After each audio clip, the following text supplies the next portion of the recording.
Hey guys, Irene here. It's been a while since I did a video. Yes, I just worked on my 20 minutes on workout. So I'm just right now trying to, just do a little talking at the moment. Well, it's getting a little grimy, so I was thinking about going for my walk. I'm not sure if it's a good idea because I'm not sure when it's going to rain, so it's unpredictable. So I'm deciding, I'm going to just do my 20-minute workout from home, do some weights, do some abs, and go on from there.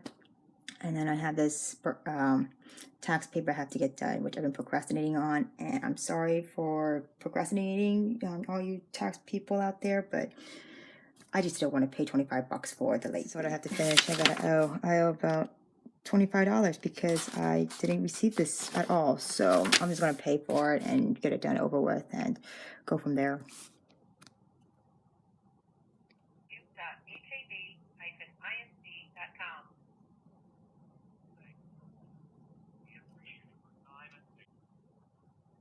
So I decided, you know what, forget paying for these things. I'm just going to probably write a check and just go on with my life because it's just easier that way and go through it. But I don't know if I'm doing this right here because I never filled out a tax form like this before. I basically had to deal with this before. So it's something new to me and I'm just like, oh my gosh, what am I doing kind of feeling. So it's like overwhelming. But I think I lost my envelope to this thing because I cannot mail it now. I don't know what happened to it. I'm not sure where it went. Oh no. I guess the best thing to do is just to get another envelope and just write out the address and just send it out. Makes it easier instead of me trying to look for it and not know where it went. Oh well. Anyways, moving on. So I put my taxes in the mail. It's already gone out. I think the mailman just took it. They come around 4 o'clock in the afternoon. So if they have a problem with it, if I did something wrong, they can call me up. I'll fix it. I'm not dealing with that anymore. It's been overdue for so long. But anyways, I'm moving on to another topic that I want to discuss, and I thought maybe, we could just sit here and just talk because I like talking to you guys. I like to share my thoughts. I like to be able to, interact with you guys this way. So that's one thing about social media. That's also a good point to have. Good thing to have too, So let's get started. So you guys know that I'm still looking for work, that I'm trying to, get myself back on my feet. And there are some videos that are out there that shows that. And it's just like the stress itself is overwhelming. And sometimes it's so hard to put yourself in that position of trying to get your life back on track, and you feel so stressed out and overwhelmed that you don't know how to deal with it properly, and you just feel like you're stuck in limbo. I know that, like, for quite some time, sending about 500 plus applications, going to 8 different job interviews. You can see my past videos. I have shown you guys that before.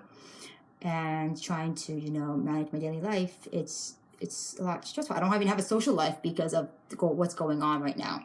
Then again, I don't even have a car because the fact that my insurance check has been taken from me. So it's just like a lot of things that are going on that I feel stuck in. I don't try to, think it's in bad, try to be so negative about it, but it's just trying to understand where this is coming from and trying to manage all of that, my own emotions, so I can, get better in my own way.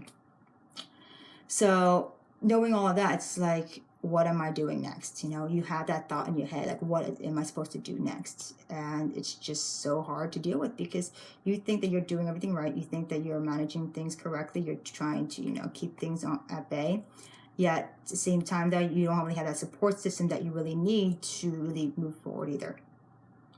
So you feel like you're like stuck in a bubble. And especially when you're living in a household that doesn't really give you that much support, you're basically putting yourself in a position where you have to figure it out on your own. And I grew up in a household where narcissism is a big deal. I grew up in a position where there's a lot of stress going on. I grew up in a situation where my parents should never have kids. They should never, ever have kids, because the truth is, when you have kids, it's not about you anymore. But my parents never understood that. They say that they believe them in me, saying that, this is for the best in your own good. But the thing is, though, some of the things that they decided to do were only because of their benefits. They didn't realize, how it affected the other person. They wouldn't listen to the other person and reason with them. And the hardest part is communicating with them in an effective way.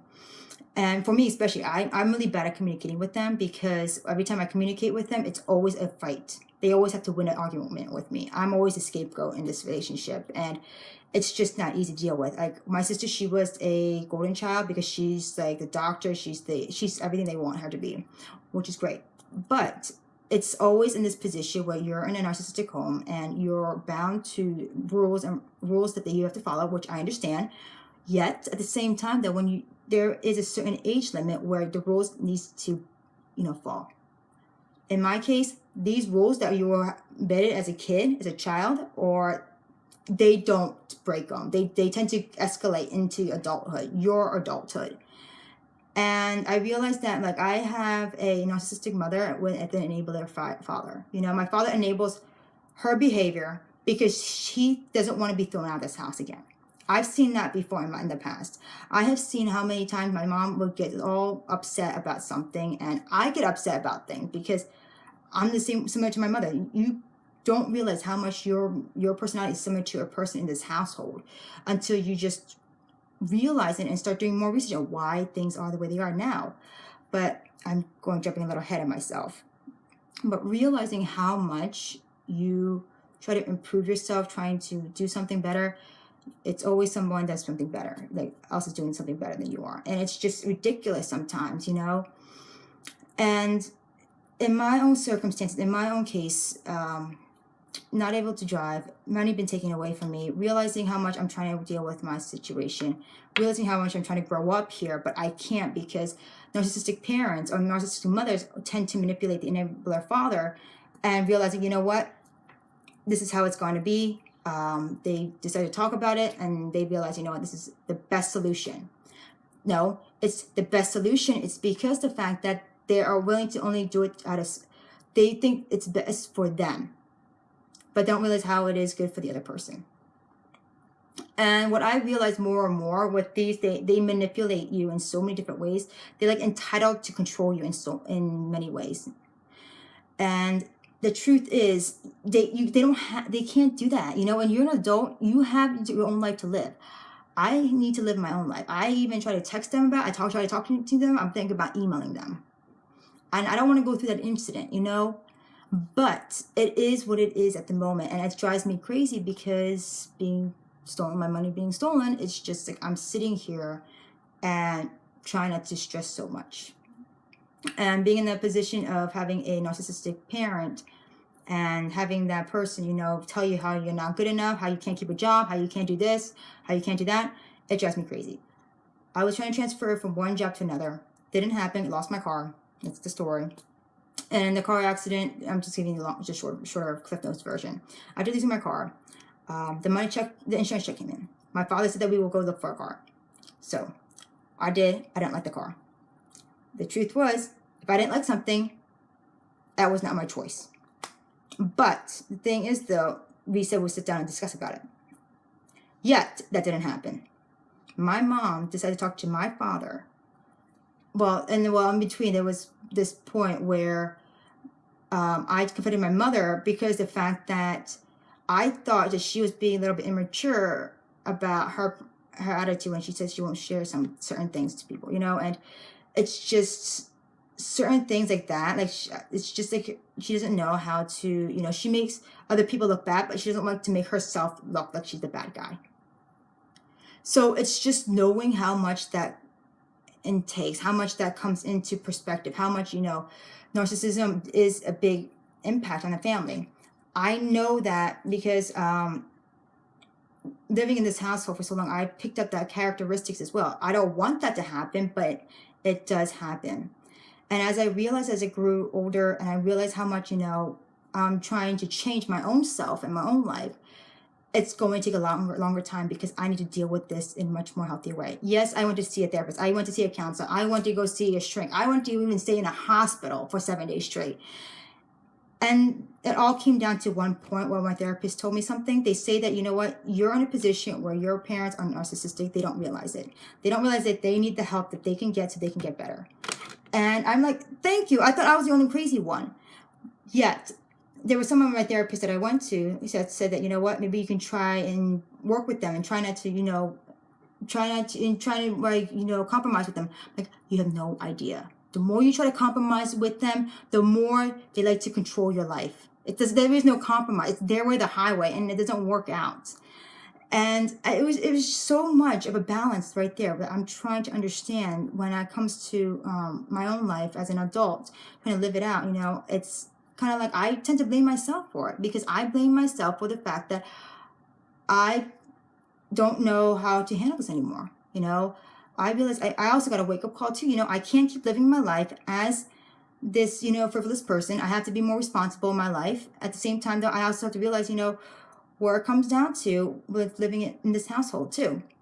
And it's so hard to relax because the fact that you're overwhelmed by the pressure of what you need to do. And then you feel like, you know what, I'm living here and I want to get out and don't know how to get out. So you're like a tug of war kind of thing. You want to be you, but and you have to take responsibility for what you do. Yet you live with your parents who just don't know how to, communicate very well with you, because they'd rather just be right all the time in a communication than actually help you to, see things in like compromise in a way where their perspective and my perspective come to in between. But there are times that my own immaturity comes out to it too. I know for a fact for me, when I discuss things with certain people, like I can't stand around with certain people that are similar to me or similar to my personality, who are narcissistic, because it triggers that out of me. So knowing that it triggers that personality out of me, I'm like, okay, I need to be away from these people because I don't want that to happen. I don't have that self-control where I can control myself to be, normal or mature enough to handle it. I just can't. So that's why I said sometimes I have to learn to avoid certain people like that, because they just trigger that side of me, and I hate that side of me. So when you just know that side of you, and you're realizing you will attract people who are narcissistic too. It's just how it is in many cases, because the fact that you grew up in a household, not all the time, but when you grow in the household, you have to realize, and subconsciously you choose who you hang out with. So subconsciously the people that you hang out with are similar to the people that you actually are living with, or or similar to you in certain ways in your personality. I'm not saying that you are narcissistic. I'm not saying you are narcissistic. I know I'm not really narcissistic. I just pick up the characteristics of a narcissist because the fact that I grew up in a home that's a narcissist. So it's just like it doesn't make them doesn't make my parents a huge narcissist, but it makes them prone to that in many cases too. So I think that the wrong word is that they are narcissists, but they are in that category, and they're prone to developing that. And knowing that that's the enabler of the personality. And my mom, she just likes to control everything, and she doesn't say that she is, but she does. And it's just ridiculous. I do the same thing too, because the fact that I had to realize what my life is, I have to have things right in order for things to be, fine. But not everything's gonna be fine. That's my problem, And that's one thing I have to really work on, is to know where my balance is. And I'm out of balance, really out of balance with this. But one thing I'm trying to do better is not to stress so much on what my parents think. It's because I don't really care what they really think. It's just trying to understand what I can do to get myself back on my feet, And I have these plans, I have these goals, but somehow every time I make these plans and goals, it's like something sweeps me under my feet and catches me and just doesn't, and puts me in a position where, you know what, you're not having this. And I'm just like, why is it that every time I'm trying to do something right, something seems to go wrong? But that is not always the case. The truth is, it's just also me that I'm not putting things into perspective either. And sometimes I tend to, rush into things, and when you rush into things, sometimes it does make a huge problem with that. So I just wanted to discuss that a little bit with you, about my situation, narcissism, dealing with everyday situations. And if you have any comments for yourself about the situation and you're going through the same thing, I know this is a little choppy. I did this really fast at the moment. I'm going to probably do another video that's going to be a little bit more better. But right now, it's just I don't know when my parents are getting home, and I don't want to be able to, keep on just talking about this and, have them yell at me or something, because they tend to do that. So anyways, I hope that this will give you some perspective about narcissism in my situation as well, but also that it will also help you to grow and, realizing if you're in that same situation that you're not alone in this. This is why I do these videos, because I want to make sure, people who are in a similar situation, that they are not alone. And if you do need help, you can leave a comment below, or you can also, there are links in the below. I'm also going to give you some phone numbers as well, who are able to help you in the future to deal with situations. And I get a lot of help from these people. I also get help, in certain areas too, but I have to realize that I have to help myself. So if you need help, you can leave a comment. I'll comment back. You can leave me a message too, or I'll leave you some of my information if you need to keep get in contact. So anyways, I'm going to get going. I'm just glad I got this off my chest a little bit. I'm just glad that, I was able to talk to you guys about things, and, we can be both proactive together. So anyways, I hope you guys have a great day, and I'll talk to you guys later. See ya. As always, I'm going to always ask you to subscribe, comment, and rate. I want to hear from you guys on what you guys think about my videos. If there's anything I can do to change, let me know so I can make those changes and make things a little bit better. Anyways, I hope you guys have a great day and have a blessed one as well.